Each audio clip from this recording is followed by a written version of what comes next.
പാലക്കാട് കോൺഗ്രസിൽ തമ്മിലടി രൂക്ഷം. പാലക്കാട് യൂത്ത് കോൺഗ്രസ് നേതാവിനെതിരെയും ആരോപണമുയരുകയാണ്.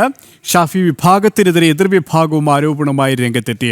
മുൻ എംപിയുടെ മകൾക്ക് രാഹുൽ അശ്ലീല മെസ്സേജ് അയച്ചെന്ന് VT ബൽറാം വിഭാഗം ആരോപിക്കുന്നു.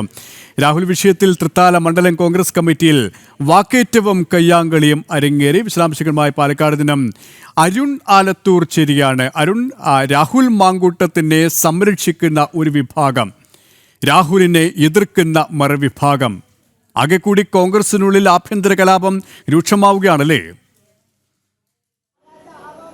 സുരേഷ്, തീർച്ചയായിട്ടും കോൺഗ്രസിനകത്ത് പാലക്കാട് പൊട്ടിത്തെറികൾ രാഹുൽ വിഷയത്തിൽ വലിയ രീതിയിൽ തുടരുന്ന ഒരു സ്ഥിതിയാണ് ഉള്ളത്.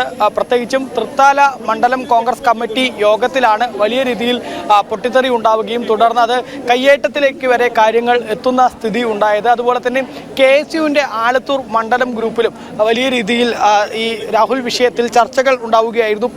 ഇതിൽ ഇവരുടെ ഈ വാട്സപ്പ് ഗ്രൂപ്പിലുണ്ടായ ചർച്ചകളിൽ പറയുന്ന ഇത്തരത്തിലുള്ള കാര്യങ്ങൾ, ഒന്ന്, ഷാഫി പാലക്കാട് രാഹുലിനെ കൊണ്ടുവന്ന് പറ്റിച്ചു, അതുപോലെ തന്നെ ഷാഫി പാലക്കാടിനെ ചതിച്ചു, ഗർഭമാണോ പാലക്കാടിന് കിട്ടിയത്, അതുപോലെ തന്നെ പാലക്കാട്ടെ യൂത്ത് കോൺഗ്രസ് നേതാവിനെതിരെ ഉൾപ്പെടെ ഈ ഗ്രൂപ്പിനകത്ത് ആരോപണം ഉന്നയിച്ചിട്ടുണ്ട്. അതായത് അശ്ലീല മെസ്സേജ് ഈ യൂത്ത് കോൺഗ്രസിൻ്റെ പാലക്കാട്ടെ ഒരു പ്രമുഖ നേതാവ് നേരത്തെ അയച്ചിട്ടുണ്ട്. അതുകൊണ്ട് തന്നെ ചരിത്രം തന്നെ എങ്ങനെയാണ് എന്ന തരത്തിലുള്ള വിമർശനങ്ങളും ഉയർന്നിട്ടുണ്ട്. മാത്രമല്ല, ഷാഫി വിഭാഗത്തിനെതിരെ ആരോപണവുമായിട്ട് എതിർവിഭാഗം ശക്തമായി രംഗത്ത് വരികയായിരുന്നു.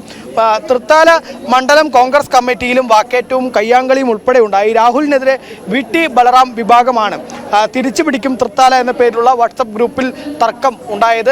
അതുപോലെ തന്നെ മുൻ MPയുടെ മകൾക്ക് രാഹുൽ അശ്ലീല മെസ്സേജ് അയച്ചെന്ന് ഈ VT ബലറാം വിഭാഗത്തിലെ ആളുകൾ ഉന്നയിക്കുകയുണ്ടായി. തുടർന്ന് ഈ തൃത്താല മണ്ഡലം കമ്മിറ്റി യോഗത്തിലാണ് കയ്യേറ്റം ഉണ്ടാവുകയും പ്രതിപക്ഷ നേതാവിനെതിരെ ഉൾപ്പെടെ വിമർശനങ്ങൾ ഉണ്ടാവുന്ന സ്ഥിതിയിലേക്ക് കാര്യങ്ങൾ എത്തിയത്. ഏതായാലും പാലക്കാട്ടെ ഈ വിവിധ മേഖലകളിൽ, അതായത് പാലക്കാട് മണ്ഡലത്തിലെ വിഷയമാണെങ്കിൽ പോലും പാലക്കാട് ജില്ലയിൽ കോൺഗ്രസിനെ സംബന്ധിച്ചിടത്തോളം ആകെ ഉള്ള ഒരു സീറ്റാണ് പാലക്കാട്ടെ സീറ്റ്. ആ സീറ്റിൽ ഇത്തരത്തിൽ ഷാഫി അദ്ദേഹത്തിൻ്റെ താല്പര്യത്തിന് മുൻഗണന കൊടുത്തുകൊണ്ട് രാഹുലിനെ കൊണ്ടുവന്ന് അവസാനം പാർട്ടിയെ ഒന്നടങ്കം വെട്ടിലാക്കി വലിയ ബുദ്ധിമുട്ടിലാക്കി. ഇപ്പോൾ യാതൊരു തരത്തിലും ന്യായീകരിക്കാനോ എവിടെയും ഒന്നും പറയാൻ പറ്റാത്ത തരത്തിലേക്ക് തലയിൽ മുണ്ടിട്ട് നടക്കേണ്ട സ്ഥിതിയിലേക്ക് കാര്യങ്ങൾ എത്തിച്ചു എന്നുള്ളതിലാണ് വലിയ വിമർശനം ഉയർന്നുകൊണ്ടേയിരിക്കുന്നത്. ഏതായാലും അത് തൃത്താലയിൽ മണ്ഡലം യോഗത്തിൽ കയ്യേറ്റവും മറ്റ് കയ്യാങ്കളിയിലേക്ക് വരെ കാര്യങ്ങൾ എത്തി എന്നുള്ളതാണ്. അതേസമയം തന്നെ ഈ KSUവിൻ്റെ ഗ്രൂപ്പിലും മറ്റ് കോൺഗ്രസിൻ്റെ ഗ്രൂപ്പുകളിലുമൊക്കെ ഇതേ വിഷയത്തിൽ പരസ്യമായിട്ട് തന്നെ വാട്സപ്പ് ഗ്രൂപ്പുകളിലും മറ്റുമൊക്കെയാണ് പോര് തുടർന്നുകൊണ്ടേയിരിക്കുന്നത്. ഏതായാലും രാഹുൽ മാങ്കൂട്ടത്തിൽ MLA സ്ഥാനം കൂടി രാജിവെക്കണമെന്നുള്ളൊരു ആവശ്യവും ശക്തമാവുന്ന സ്ഥിതി തന്നെയാണ്. കാരണം എന്തൊക്കെ പറഞ്ഞാലും ഈ യൂത്ത് കോൺഗ്രസിൻ്റെ അധ്യക്ഷ സ്ഥാനത്ത് നിന്ന് പുറത്താക്കി എന്ന് പറഞ്ഞാലും, അതല്ലെങ്കിൽ ഈ കോൺഗ്രസിൻ്റെ പ്രാഥമിക അംഗത്വത്തിൽ നിന്ന് പുറത്താക്കി എന്നൊക്കെ പറഞ്ഞാൽ പോലും ഈ MLA ആയി തുടരുന്ന കാലത്തോളം അത് കോൺഗ്രസിന് വലിയ ചീത്തപ്പേരാണെന്നുള്ള വിമർശനം ഒരു വലിയ വിഭാഗം നേതാക്കൾ ഉന്നയിക്കുന്നു.